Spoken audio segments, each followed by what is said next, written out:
world, my name is Baphuting Nthobatsang. I'm a 15-year-old girl from Feroe.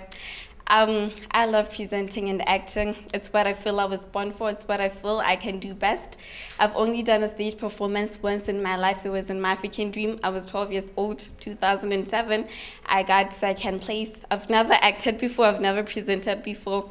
But guess what? I have love. I have passion. I have talent. I can give it all to you. And I believe that is all you need to persevere and make it out there. So please make my dream come true. The name is Baphuting Nthobatsang. Please don't forget it. And please vote for me. Please. Thank you. Hello world, and welcome to yet another exciting edition on a Saturday evening of Nothing But the Best.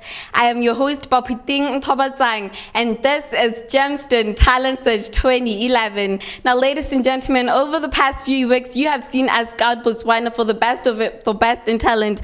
Well, now we have found them. We are here in the glamorous and the spectacular President Hotel, and we have the top 10 of all of 2011. Ladies and gentlemen, put your seatbelts on, because this is going to be one roller coaster ride. The first and the best of the best performance that now by our very own Nawanika, giving you Love You Always by the Blues Brothers. Enjoy.